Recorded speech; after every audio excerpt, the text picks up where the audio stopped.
So now it is my honor to introduce this morning's keynote speaker.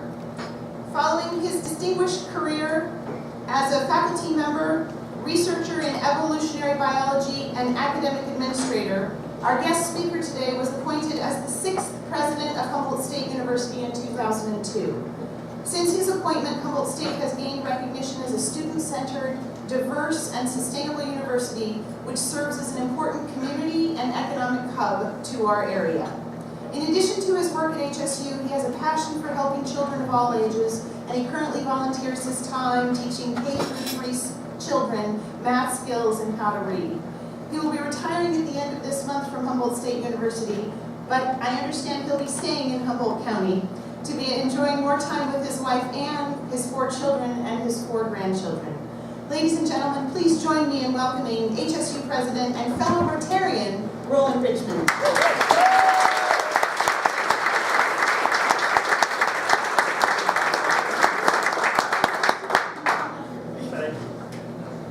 Good morning, everyone. Wow, students, you are an impressive group. I was sitting here thinking, I'm glad I'm not competing with you. Go to college. Congratulations. Also, let's say a very warm thanks to Arcata High School, just in the bar.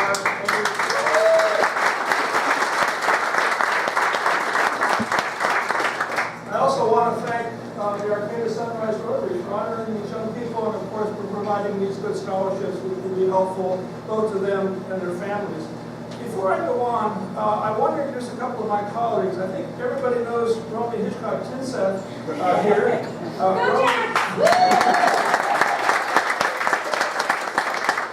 Romy is one of our best student recruiters, and also if you want a tour of Humboldt, go ask Romy. She does a great job. It's also a pleasure to introduce this morning one of my close colleagues, our Vice President for Enrollment Management and Student Affairs, Paige Blake, whose daughter Lauren, who just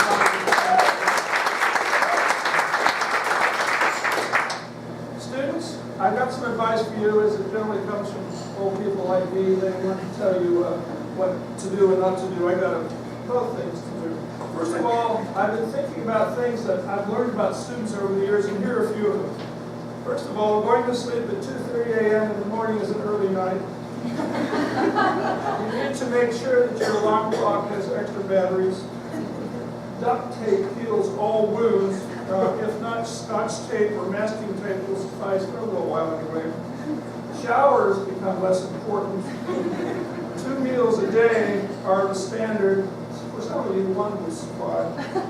Recycling becomes synonymous with laundry. And I've heard the quote, "Oh, my jeans can last until Christmas, there's only a little bit of mud on them." You can never make too many meals in a hot pot. 10 minutes is more than enough time to get ready for your first class. And if the lecture hall is big enough, get someone else's notes. Your bill in the bookstore will almost equal your tuition. I hope you don't follow a lot of that advice. But one of the big advantages of going to college, and most of you, I think, except for one very smart young lady who has chosen to come to Humboldt State, you will get away from your parents and you can make your own decisions. After being in higher education, amazingly, for 52 years, and that includes my undergraduate time, I have some advice for you.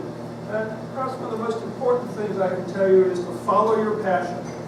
Don't be distracted by a major that says you'll make a lot of money unless that happens to be your passion. And I want to read a quote from Albert Einstein, who was one of the smartest and most influential persons in our world. In an essay he wrote called "The World as I See It," and I quote from him, "The ideals that have lighted my way and time after time have given me new courage to face life cheerfully have been kindness, beauty, and truth.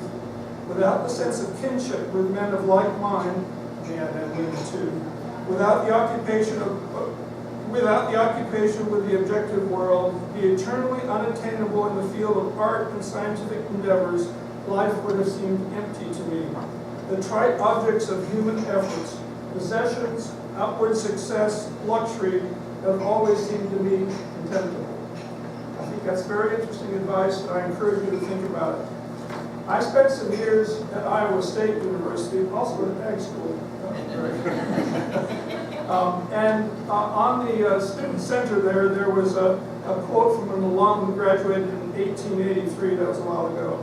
He said, his name was M.J. Riggs, "We come to college not alone to prepare to make a living, but to learn to live a life."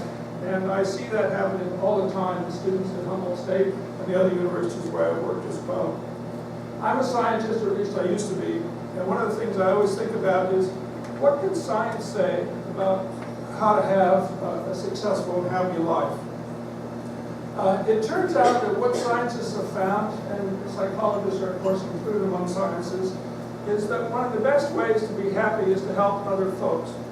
And there's a Journal of Happiness Studies, and they recently published some research that explored the topic of happiness. Let me read you a quote from that paper. "Participants recalled a previous purchase made for either themselves or someone else, and then reported their happiness. Afterward, participants chose whether to spend a monetary windfall on themselves or someone else. Participants assigned to recall a purchase made for someone else reported feeling significantly happier immediately after this recollection. Most importantly, the happier participants felt, the more likely they were to choose to spend a windfall on someone else in the near future. Helping others makes you happier than having money." If I say it again, helping others makes you happier than having money. It helps to have a little money.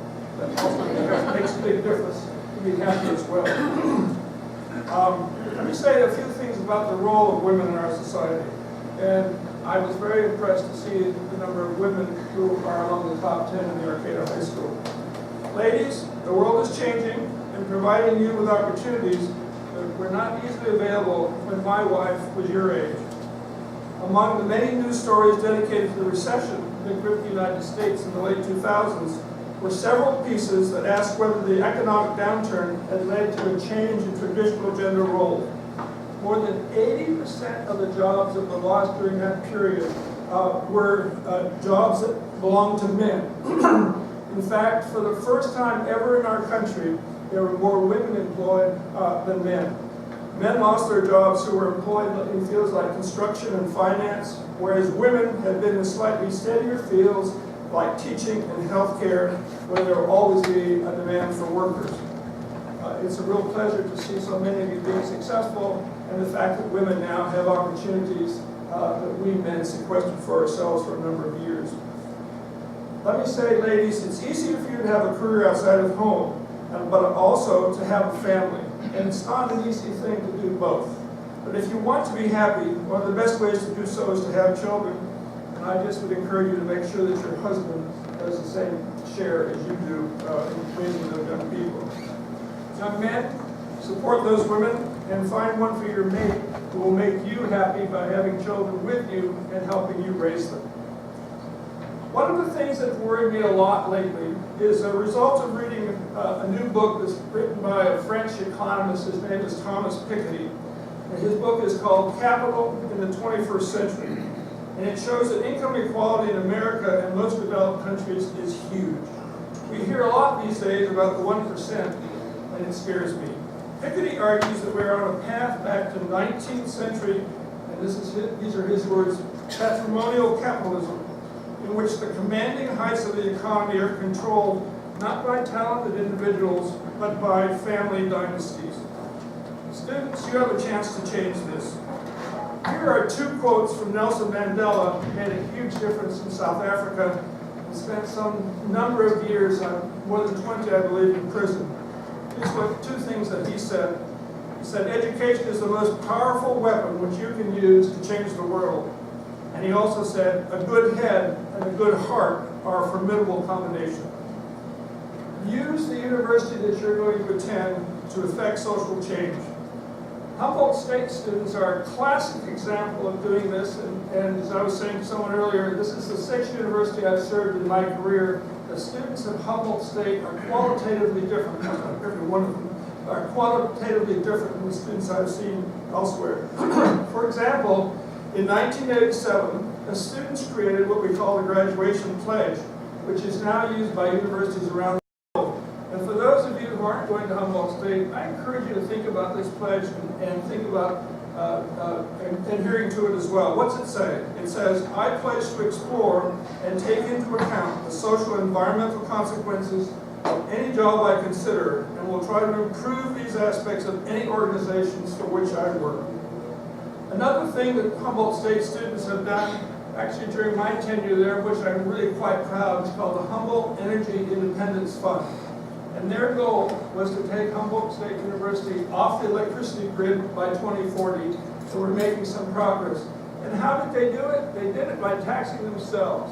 Every student pays $10 a semester, and it goes towards this fund, and we've already done some remarkable things on campus with it, and I think we're making progress. So these are ways, students, that you can change. Your universities are real opportunities to make change, and you young people have ideas that we all these would sometimes think, oh no, that'll never happen. You have the energy and the passion to make it happen. Our society needs your leadership. And I would like to, as I was thinking about this talk, I was remembering a commencement exercise I went to in 1963 at San Diego State, where John Kennedy came to receive an honorary degree, but also to give the commencement address. And a couple of things that Kennedy said, not necessarily in that speech, but he said, I think is appropriate today. Here's one of the things he said. It's time for a new generation of leadership to cope with new problems and new opportunities, for there is a new world to be won. I think that applies to you as it did to people in 1963. And he also said, for those to whom much is given, and you have received a great deal today, let's give your parents another round of applause and thanks for everything that they have done for you. Congratulations.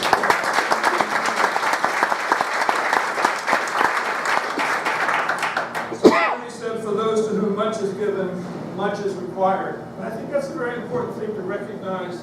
Many of us, myself included, have had very fortunate lives because of things that our parents did for us, what our friends did for us, what our community organizations did for us.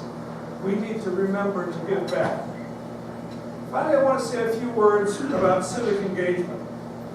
In this country, nearly 1 in 4 children are living in poverty. Again, 1 in 4 children living in poverty, and Humboldt County is no exception. In the United States today, that's 16 million children who struggle, oftentimes don't have what they need to eat. Higher education is one of the ways that we can change that.